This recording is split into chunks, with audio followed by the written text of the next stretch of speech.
face war on drugs. The president's calling for the death penalty for dealers.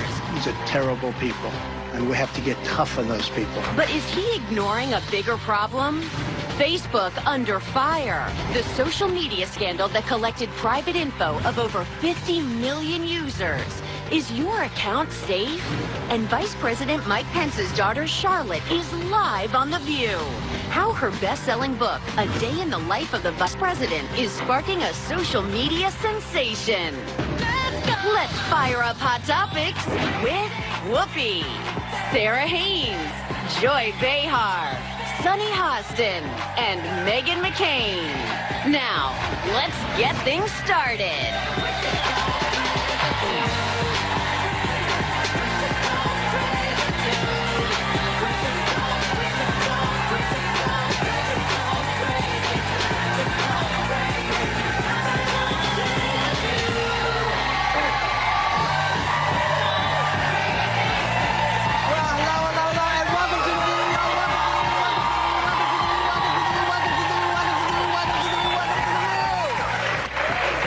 So just before we went on air, unfortunately this morning, the 17 school shootings since January happened in Maryland's Great Mills High School. There are reports of multiple injuries, including the shooter, but thankfully, no fatalities have been reported. And of course, our hearts go out to everyone impacted by this. And, you know, when there's more to talk about, we'll talk about it. Yeah. Now, Facebook stock lost $40 billion yesterday after reports that a data mining company collected personal info from up to 50 million users. Then they used a personality quiz that required users to grant access to their friends and their likes. And now people are wondering if they should delete their accounts. Yeah. It's kind of late, isn't it? It's better late than never. I mean, I would miss some of it. Seeing people's lunches, for example. Those are always... That's Instagram, Joy. Totally different. No, people do it on Facebook, too. This is what I ate. This is what my husband cooked. But you have exciting friends. Yeah, I know. But I will. This, you know, I will miss. Like, there's one guy, my friend George, who writes brilliant analyses of what's going on in the politics, and I will miss that. And I was thinking maybe I will write to him and say, just put us on your friends list of email people and send it to just people that you want to send it to, and get off of Facebook, because it feels like it's dangerous to be there. Isn't that a shame? It's just a shame, because it's a way that people have really connected with friends that they've, you know, lost, or family members, and I just think what's sad about it is that our technology is being used against us, not only by the Russians, but within our very own country. Well, I agree. I mean, I agree with this, but this is something that I don't completely understand this scandal now, in the sense that this has been happening since 2012. The Obama campaign did this brilliantly. They used micro-targeting and data mining. Sasha Eisenberg actually has a book called The Victory Lab. It was an article that was turned into a book that showed how the Obama campaign utilized and targeted voters, and the exact quote is, "A new political currency that predicted the behavior of individuals. The campaign didn't just know who you were, it knew exactly how it could turn you into the type of person it wanted you to be." So the double standard I don't understand right now is, I'm against this as a whole. I agree. I think this is very dystopian. I don't like our information being used. I don't like the idea that we as Facebook users are the target and the product that they're using to manipulate us. But it happened with Obama, and it was lauded by the media as being genius. And now the Trump campaign did it. Or Cambridge Analytical scandal. Yeah, it was micro-targeting and data mining. I think it's different, though, because it's not different, though. Well, in my opinion, I think it's different in the sense that if you're talking about a political campaign, yes, trying to reach out to voters with your own messaging. What's happening, according to Cambridge Analytica, this scandal, is that people are using you know, users' profiles and feeding them misinformation about our country. Really quick? 1 second. I have to push back on this. But let me, I just need to finish my thought. Hold on, hold on, everybody, stop. Hold on a second. Just take a breath. I just need to finish my thought. I understand that, but, you know, I want to hear what you both have to say, but it's hard to hear when you're both talking at the same time. I'll go after them. Okay. So when you're feeding the misinformation, there's a misinformation campaign, and when you have news organizations like Fox News pushing this narrative of a deep state, pushing the same narrative that Russian bots are pushing on social media, I think that's very different than a political candidate pushing his own message to Go ahead. So the New York Times in 2012 said it reported this feature that hailed the Obama campaign's digital mastermind. It said, quote, the campaign's exhaustive use of Facebook triggered the site's internal safeguards. And that's what we're talking about right now, the internal safeguards that have been targeted. And they said they'd sigh and say, you can do this as long as you stop doing it on November 7th. So we're talking, this has been going on for a long time. And I think the problem right now is, for people like me, is, again, I'm against this wholeheartedly. I think Cambridge Analytical in general is sort of a shady company. It worked for Ted Cruz. It's funded by the Mercers, same people that funded Breitbart. Yes, but I think that it is interesting to me that there wasn't a problem with it when the Obamas did it, and now there's a big problem with it when Trump did it. Well, I would have had a problem with it either time, because the problem for me as a user of both Facebook and just a citizen of this country is I should be aware if when I'm clicking on things you're stealing my information. That's something that should be disclosed in big print. So I'm a little frustrated because now if you are one of those people that says I'm just going to quit Facebook, the process to quit Facebook, there's a deactivation and a deletion. There's a waiting period of 2 weeks. That's longer than some states to buy a gun. But that is how long it takes for you. And if you click on to your account, even once, to quit, to delete your account. I don't have if you click on even once in that window of time, you're back up again and the process starts again. Well, maybe the issue is stop giving out your information so freely. Let's start with that. Yeah. Okay? Because but it doesn't matter. You know, in the olden days, when people asked for your social security number, you didn't give it to them. Right. You shouldn't do it did now. not give it to them. When they wanted personal information, you did not give it to them. But I think reputable companies only ask for the last 4 numbers. Listen, we don't know who the reputable companies are anymore because... But it's not even personal. The thing is, this is not illegal. That's what's interesting. It's immoral, but it's not technically illegal, and I don't understand why Mark Zuckerberg or Sheryl Sandberg haven't come out with any statements. Well, this is what I want to say about these folks. One of the problems with this, and you know, when Obama was working with Facebook and all of this social media, it was sort of a new phenomena.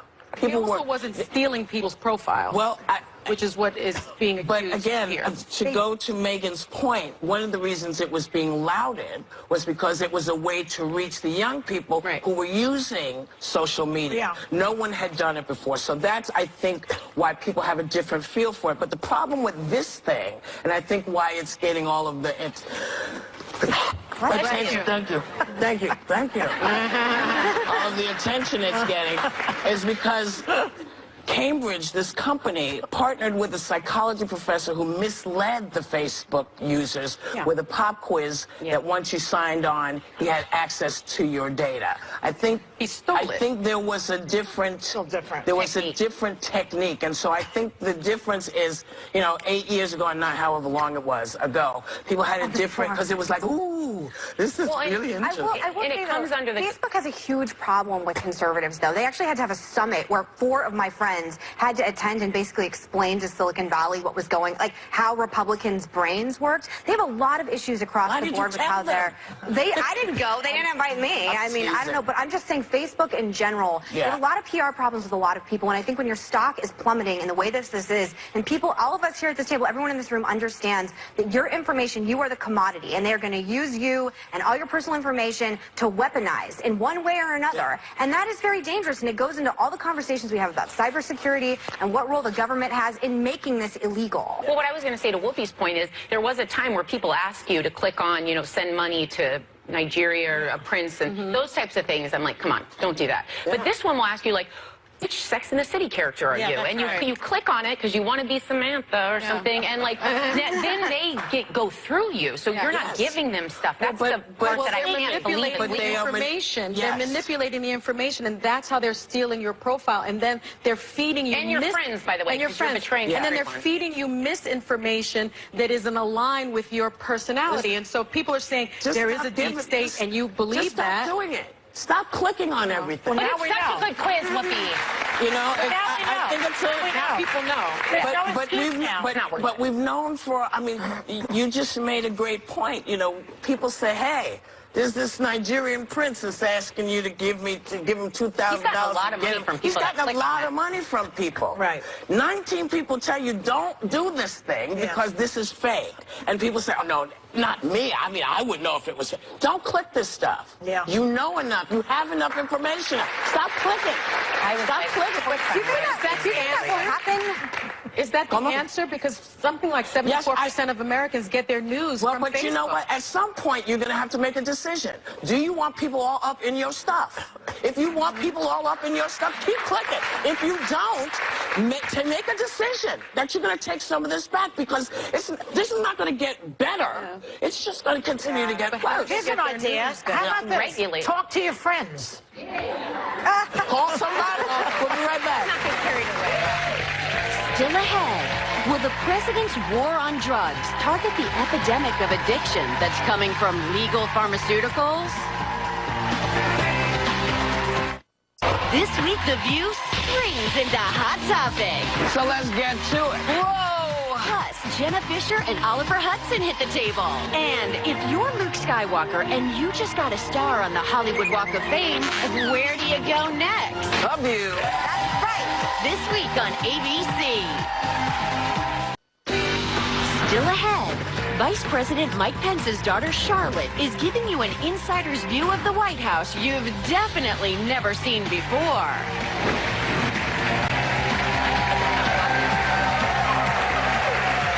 So welcome back. The White House resident says he wants to take the war on drugs to a new level, and he laid out his plan of attack. Take a look.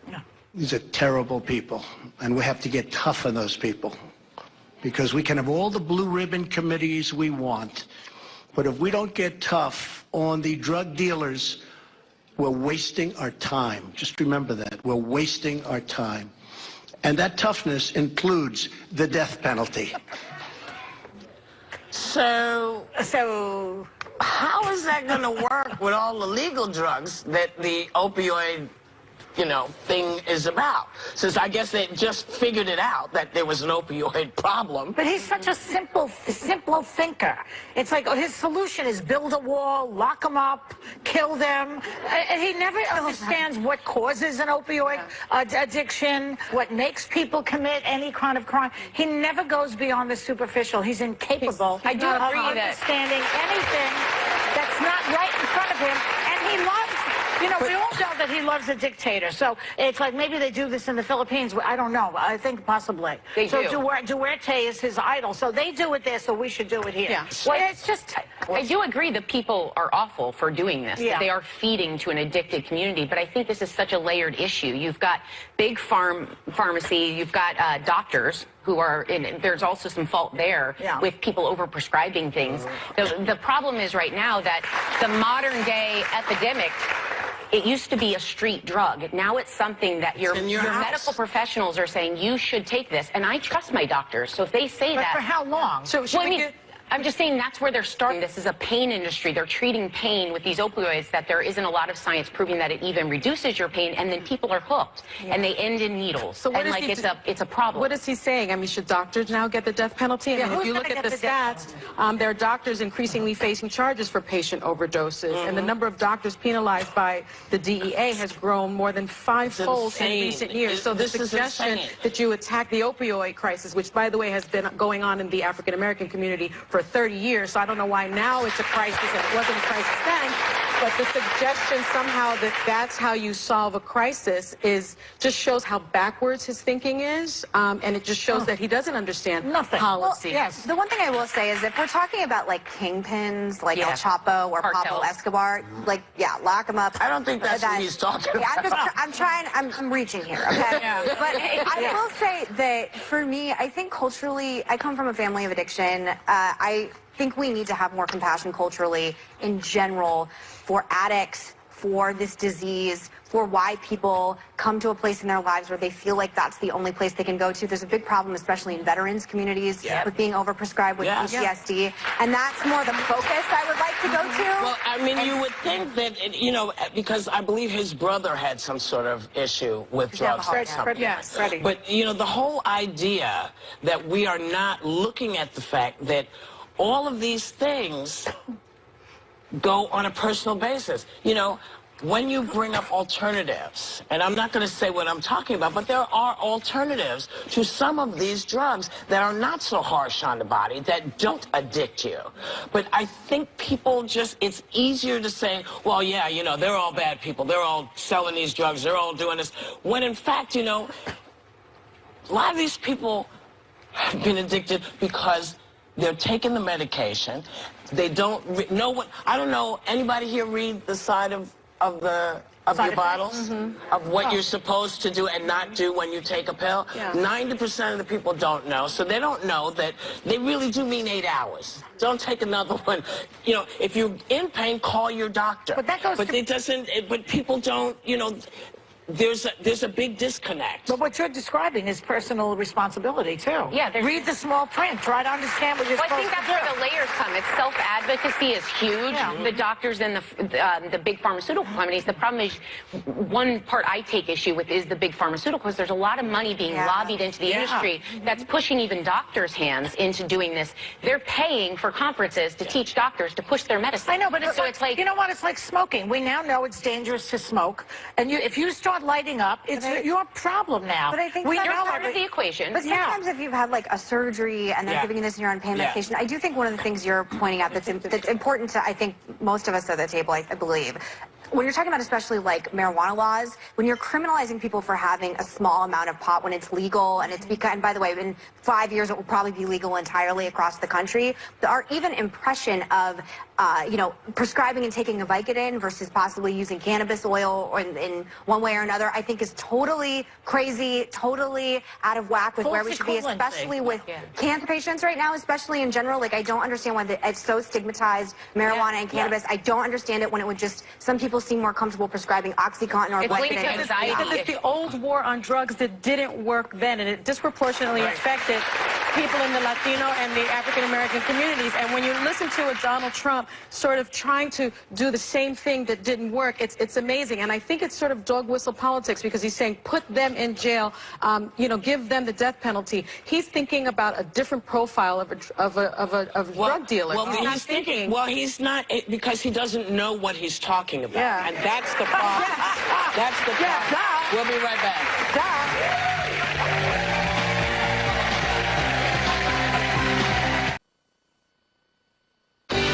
There's still time to feel the Oprah effect on View Your Deal.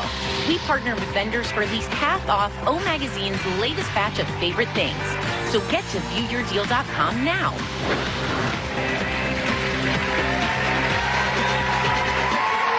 Hey, welcome back. At a party for her new movie, Fun Mom Dinner, Molly Shannon shared one of her own mom regrets. She says she wishes someone had told her how hard it is to breastfeed. Sarah? Let me jump in here. Yeah, I think it really is, and oftentimes when people describe it, they say, "Oh, it's natural. It's been done for, you know, thousands of years." I don't think there's. I breastfeed, and I'm excited that I'm doing that for my child, but I don't feel there's much that's natural about it. Like when you're doing it yourself, It's hard. It's a very dark period at times. I thought it was hard. Joy, would you like to be my wet nurse? Nothing came out. Listen, I did it. I know what it is, and it was fine until they start getting teeth, then they turn into werewolves. Well, So that's when it gets hard, when the little teeth come in. But sometimes the baby doesn't latch on. I actually had to have someone, and you know, I'm kind of a modest person, and I had to have someone grab my boob and teach me how to breastfeed my son, because he wouldn't latch on. I was crying. I was engorged. He was crying. It was one of the Your worst. husband was engorged. It was a rough experience. But there's also more the subtle first time pressures around. to it. It's like the difficulty physically, you get past that. Eventually everything hardens up and you starts to get work. there. But well, no, not with not everyone. But I mean, it's not just the physical That's pain. true. There's an emotional part of a woman being able to provide. So as you're feeding and your milk drops because you go back to work, not drops, excuse me, starts to dry. No, it drops. I've wiped some. Well, it does. By day's end, we're pretty. But like you don't. Everyone's hold your baby and the baby cries and everyone's like feed her. Like, you know, she must be hungry and you're like, I haven't even recovered. Shame other moms that make the decision not to breastfeed. And that's why I say it's very important that everybody knows it's not for everyone. No. That's what I was about to Everyone say. cannot do it. Yeah, I mean, I could not do it, and people yelled at me, and I had, thank God for my mother, who was a pediatric nurse, who turned around and said to the people who were saying, oh, you should, said, she should do what's good for her. Yeah. You should do what's good for you. If you don't want to do it, it's not well, going to help baby. But if you can't do it, or it's not for you, it's okay. And we need to not shame. It's also okay if you don't have children. Like that's sometimes some of these topics. I mean, not all women want kids, and I think some of the people. Remember the discussion you and I were having about how some people are not having children because of global warming? Yes.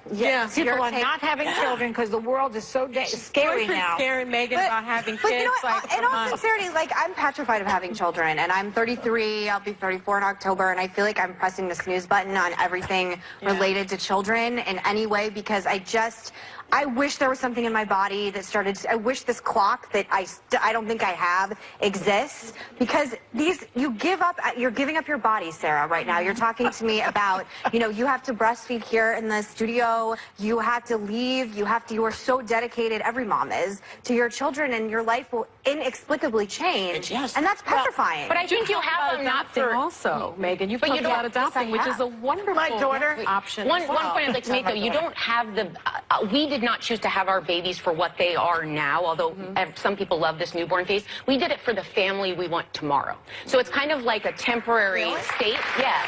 I didn't do it to have little babies, because I, too, some of the emotions are feeling like you're torn different ways in your identity and who you are, and how to do a job that no one can explain to you, and you never feel you do it right.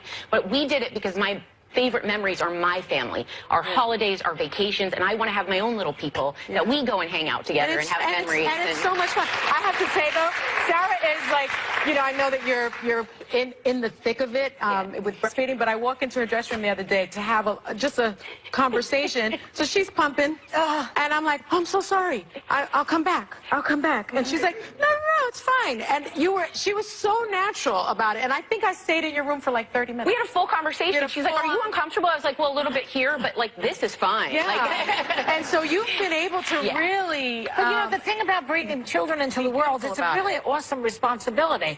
People do it like, oh, it's like they bought a new dress or something. My daughter, I heard her say one time, you give up your life so that they may live. I thought, okay, that's what it is. Megan, I don't know, man. If it comes to you, it comes to you. If it doesn't, not everybody's meant to have Not everyone with ovaries has to have babies. Yes, not everybody has to breed. Something that we don't talk love about enough. There's a lot of great stuff, and you may not want children, and that's fine too. God knows, you know enough people who you'll be babysitting. It'll all be fine. We'll be right back. And they're always adults.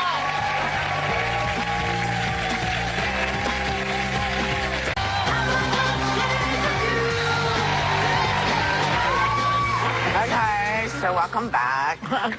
Vivica A. Fox and 50 Cent haven't dated since 2003, but apparently she's still not done talking about it.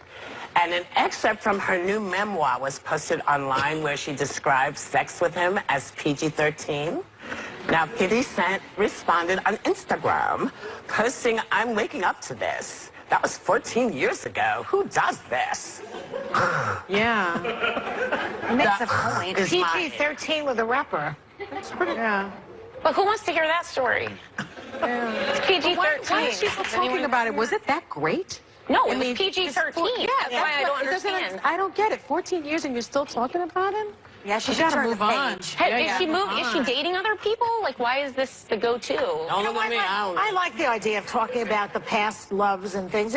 You go over your life, you say, oh, I did this, he did that, I was wrong, he was wrong, I was right. You sort of process it. There's nothing wrong with that. But it's not usually the sex stuff. Like, normally when you're rehashing, it's how you grew as a person or what qualities they brought. If you're dishing, I'm like a don't kiss and tell, because that's a vulnerable trait. I'm not talking about the sex stuff. Maybe it was great. She is, though, Joy. Who remembers that? But you forget that this is part of the problem we talked about earlier. You don't have to put all your information out there. I don't need to know. That's true. I don't want to know how he was for you, because he might be much better for me, and then I have to hurt your feelings. You know what I mean? I'm talking about this is what she's going over stuff. I don't do anything. No. But this is in a book online and stuff, and people are, he said, what the hell? Maybe it was her love. Like, you know how maybe you have that one She person. might want to talk nicer about him She then. had a secret. Not so secret anymore. Maybe that was her, Maybe. you know, that one that you just can't get out of your system. 15 years, though. It's a long time. That's a long time. Long Well, you time. know Not to get over what? it. What might help it get better in the future? The birth control pill may not just be for women anymore. Thank God. Because early trials of a male birth control pill show a lot of promise. Now, the question is the guy going to take it? No, they No. will forget. Just like, they can't even remember to put the toilet seat down. They're not going to take it. When they find out there are side effects, like you're growing little boobs, and, you know what I mean? They will never do it. I don't trust that. I do not Well, trust that. it does cause weight gain, and and just like the birth control pill for women does, and I wonder if men will take it. But don't you think They don't care men about would that. want to take it so that they have control over They won't remember. whether or not If someone men gets want- pregnant? Stop clapping, Tom. Our prepper. That is, men are not clapping for this. I know a guy who wanted to get, his wife wanted him to get a vasectomy, and he compared himself to a cat and said he wouldn't do it because he doesn't want to get spayed like an animal. There's no way.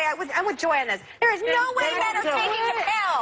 Stop clapping. I feel like the woman for years has been the one we transition from, like any sprays, pills, gadgets, We're always the inserts, one. whatever. We always put them on the woman, and the man shows That's up and right. does him. I know. And then, like, Part of we the issue that we end have up with the big for decision. young women, right? Because we always say, listen, tell him to put on a raincoat. You don't have to be the only one Why do you who always is have to doing be the- He's a fair weather So friend. here's the deal. Here's the deal, guys. If this is a dual responsibility, you're going to have to face some of the same stuff you want women to face. Life's a bitch, and then you go on. We'll be right back. Next, the vice president's daughter, Charlotte, shares the biggest misconception about her dad and the truth about the campaign photo that sparked an online conspiracy theory.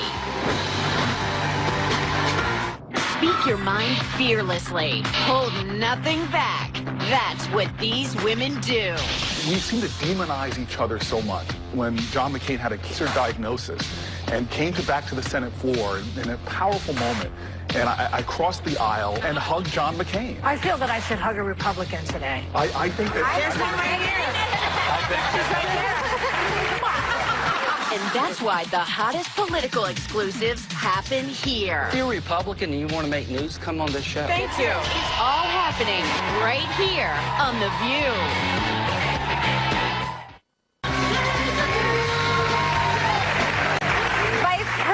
Mike Pence's daughter Charlotte has a new book that's a true family affair. It's written by her, illustrated by her mother Karen, and it's about her father, and it's narrated by their pet rabbit. Please welcome the author of Marlon Bundo's Day in the Life of the Vice President, my friend Charlotte Pence.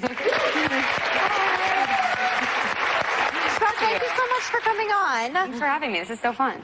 So obviously your father is the Vice President of the United States. Yes. I wouldn't know anything about winning, so can you tell me what it's like having your father be Vice President of the United States? Yeah, honestly, for us in our family, I feel like it's hard for me to even answer that because he's just my dad first, you know, as you know.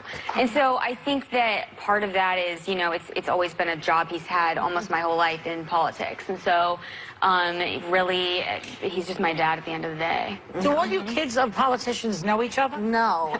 No. That's like thinking every celebrity knows. She seems to know a lot of them. You. Oh, well, we have a little club that Charlotte is now part of, but it's North. I know the people on my side, mostly. Charlotte, Republicans stick together. the race this last or 2 years ago, it got pretty nasty. When your dad was asked to take the job, did you guys sit down as a family and discuss what this was going to mean for you? Yeah. Did you have a major concern? We did. We talked about it a lot. I was kind of lucky because I was the only kid living at home at the time. So I got to really see my parents actually, you know, go through this thought process. And I had a lot of peace about it because I saw them just pray about it a lot, just really trusting God and kind of go down this path that they felt called to. And so, honestly, I felt really good about it, and I was kind of along for the ride the whole time. Well, you know, as Sean Hannity knows, your father and I go way back. Yeah. So what do you think is the biggest misconception about Mike Pence? I mean, it's got to be that he has, you know, any animosity or hatred towards anyone. He has really strong views. I mean, he's a conservative. He's in public politics, obviously public life, and he's called to that. Yeah. But he doesn't have a bad feeling towards anyone, despite like his actual strong. Well, he's very held beliefs. religious also. Exactly. Yeah. Yeah. Yeah. Definitely. Was he always religious like that? He would talk about it more, but he became a Christian really in college. So I don't think he always was. I think his faith journey is really interesting. But ever since I've known him, he has been. You know, Charlotte, you live in Los Angeles. You actually work for the agency that represents me, far away from D.C. in politics. Yeah. You know, the Trump administration has a really love-hate relationship with the media. Do you see a bias in the way that they cover your father's administration? Well, I mean, for me, I mean, like you said, I live out in Hollywood, so I feel like, honestly, I think when you meet people on a one-on-one personal level, I think some of the bias or the labels kind of go away, and you get to really, like, know the people. So for me, working out in Hollywood, I haven't really encountered the bias. I mean, other people, can talk about, the bias of the media, but I think that in Hollywood, at least, I've really been accepted and met awesome people and awesome friends in my workplace and around town. Wonderful. Yeah. Well, I would love to talk about this book. Yeah. It's just so wonderful. And at the break, we were talking about our love for animals. You know, I raise chickens. You said you'd love to raise chickens one day. But this book is about your bunny, who's named Marlon Bundo. How did that name come about? Yes. He is named after Marlon Brando. That's true. You can applaud that. I got him for a student film project in college. Actually, I needed a bunny, and so I found him on Craigslist. And they said, I asked how much is the bunny, and they said make me an offer, and so it became this Godfather joke with my friends. So we thought we had to name him Marlon Brando and make it a pun, obviously Marlon Bundo. Oh, make me an offer. I like can't refuse. Now, he has earned the name Botus. Yes. Bunny of the United States. Totally get it. Does he lean to the right or left? I don't know. I guess you'd have to ask him that.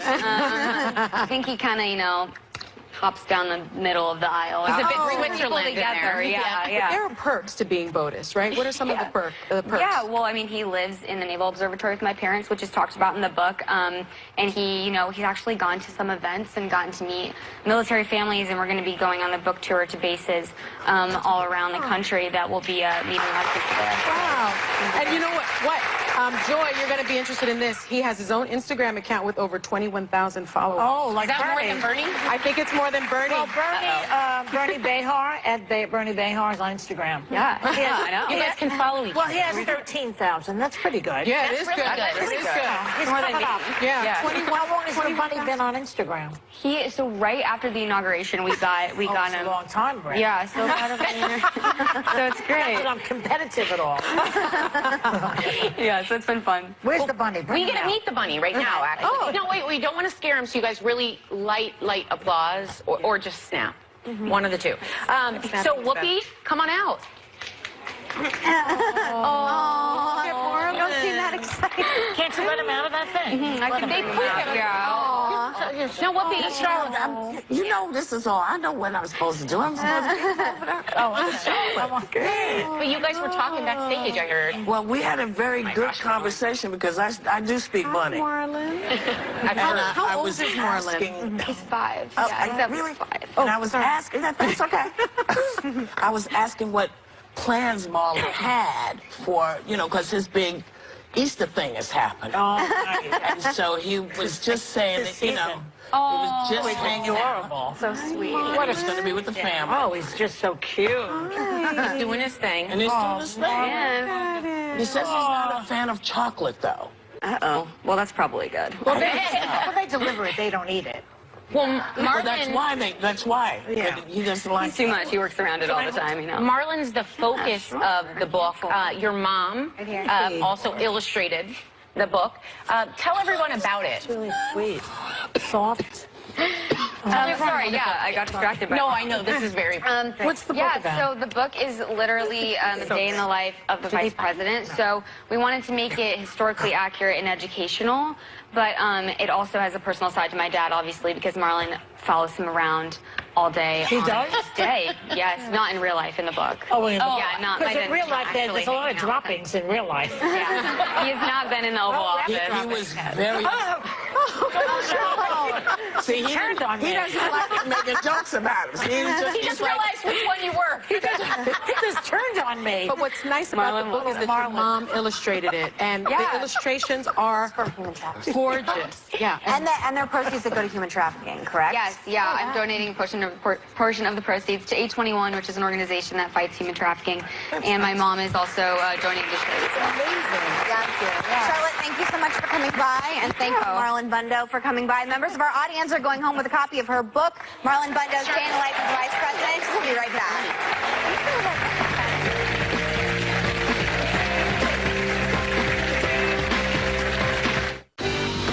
If you think the woman who wrote the book on being a tiger mom is fierce about parenting, wait till Amy Chua tears into American politics tomorrow, live on The View.